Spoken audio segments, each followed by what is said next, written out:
Damn, jittery. This is gonna be a TED talk by the time I'm through.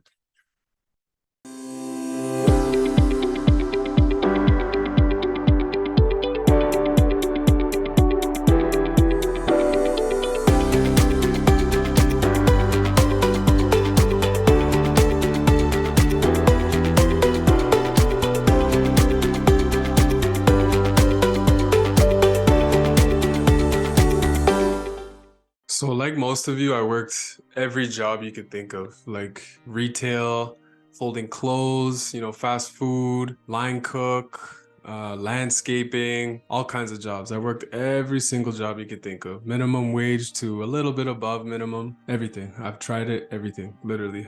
Me personally, I wasn't seeing the point of university. So I was at the University of Ottawa here in Canada. It's the capital city for those who don't know. And I was studying psychology while minoring criminology, and I survived about 2.5 years doing that. I wasn't getting bad grades, but I wasn't sure about what I wanted to do. 2.5 years in, I realized that I was tired of being a student and I just wanted to make some money for myself. So I actually turned down a football offer to play at the university because the coach wanted me to quit my job at the time to make the schedule work for football. And I just wasn't gonna do it. Like, I needed the money to enjoy my life outside of hating my life in school. So one Christmas, my pops decided to buy me a pair of haircutting clippers. He got tired of me asking him for money to go to the barbershop, and it was like weekly visits. Once you get your first fade, you're hooked. You're always trying to look that good, right? So I began practicing on myself and my cousins,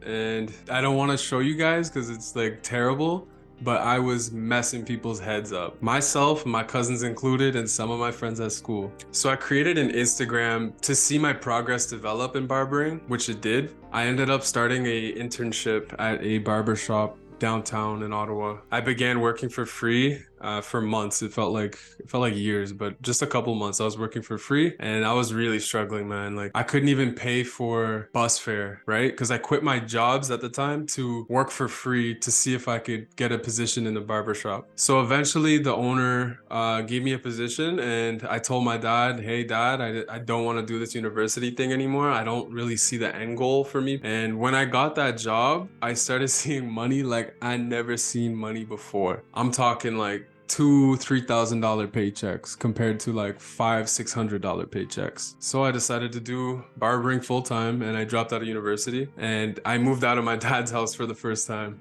When you start touching your first real paychecks and you don't have any financial literacy, that money gets blown fast, okay? So I started wilding out with my money. So my lack of financial literacy was not doing me any good. The people I was around had no financial literacy. I had no financial literacy. I was making money and spending money. So my expenses started piling up. In my head, I thought I needed to make more money so I can cover my expenses instead of cutting my expenses, right? Most people would just cut their expenses. In my head, I had a big ego. I said, I'm making all this money. I gotta figure out a way to make more. So I started getting involved in a lot of street stuff, okay? In doing so, I was able to double my income, but obviously I don't recommend people get into street stuff on top of their job because it's just risky, right? It's a risky business. Do I recommend it? No, not everyone's cut or built for that lifestyle, okay? There's some things that like I regret in my life. That's definitely one of them. So during this phase, I ended up meeting a girl during my clubbing and blowing money phase, right? And I ended up having a kid with her at 21 years old. When you have a kid, you get a huge perspective shift. I really started thinking about my future and like the things I was doing, right? I wanted to do what was best for me and my family, not necessarily just for money. So while I was working at the barbershop and doing that stuff on the side, I began to pursue my first online business attempt with Amazon FBA. For those of you who are familiar, it's the same thing as drop shipping basically. It didn't work out, but I learned a lot from it. I would stay up countless nights just watching YouTube videos and trying to figure out a plan for me to launch my brand on Amazon. But it's very difficult to do these things alone, okay?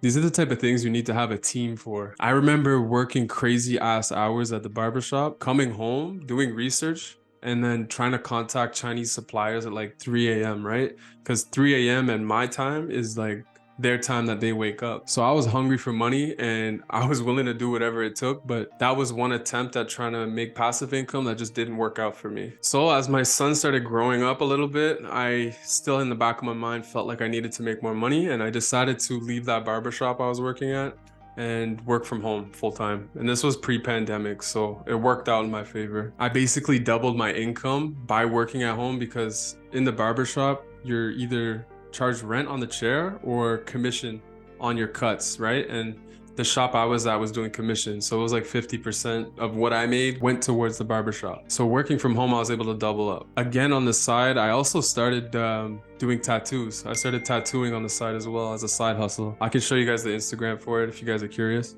Now, during this time of doing it myself, basically I took an interest to online sports betting, you know, like NFL, NBA, boxing, even esports. Some esports games I would make bets on. Now, during this time, my old roommate and still good friend, he's a cousin of my girlfriend at the time, he introduced me to Forex. This guy's from the UK, so he has like a bunch of friends that know how to trade. So at this time, I developed my interest in trading through what he taught me and pursued trading with full effort. Now, after my son was born, not too long after, my mom, she suddenly passed away. She struggled with depression and alcohol abuse. It was very unexpected. This tragedy sort of just made me look at life differently. Having a kid as well made me look at life differently. Losing someone you love at a young age really can shift your perspective on life a little bit. So I ended up blowing her $11,000 inheritance on trading education and, you know, little trading accounts. Honestly, this was fuel for me to just go even harder. So when I started taking Forex trading more seriously, I realized I needed to change my life around, and I needed to change the people in it completely to get my trading in the place that it needed to be. So I ended up leaving the girl I was dating at the time that I had a kid with, and I stopped going out, and I lost a lot of friends. I consider this the moment where I started cutting loose ends and just people that had like a lack of purpose in their lives around me. And I just locked in and started perfecting my craft. So a couple months to maybe a year or two after, I started seeing some profitability about 2 to 2.5 years into my trading. So I began trading personal capital primarily, not funded. I'm just working with what has been working for me personally. I've just been trading live capital. And in doing so, I took a huge liking to educating others and helping out in other communities. So for me personally, my journey this far, I had 2 major takeaways. One was overcoming confidence barriers. So cutting hair required me to overcome the confidence barrier of giving someone a haircut that I don't even know, right? The public would just walk in, say, hey, I need a haircut, and I'm the guy to do it. Also tattooing. Tattooing was a huge confidence barrier because that's permanent ink in somebody's skin, right? You got to do a good job, or at least decent job. It requires a lot of confidence, and to get over the hurdle to like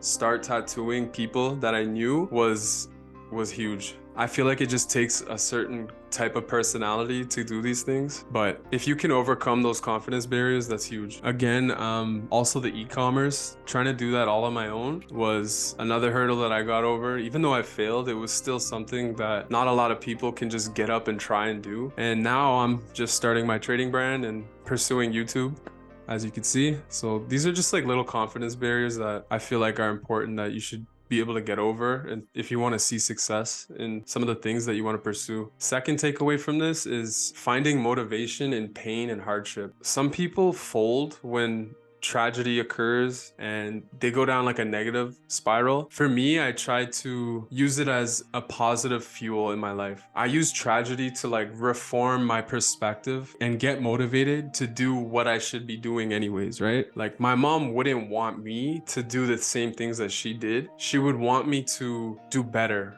She would want me to pursue the things I love, and she would want me to get 1% better every day. I'm only sharing this with you guys because it's a couple things that you can take away from and apply to your own life and even your trading. And in doing so, you could see how it would improve your own performance in the markets, right? Now, some of you have gotten to know who I am. Hopefully you'll tag along for the journey as well. If you enjoyed, please like and sub. It helps me out a lot. If you need any free resources, I do have a free ebook as well as a free Telegram community. I'm still sharing trade ideas throughout the week in the Telegram community, and I'll be closing it as the Telegram grows and the Discord grows, so take advantage while it's still available. Thanks for watching till the end. Take care, guys.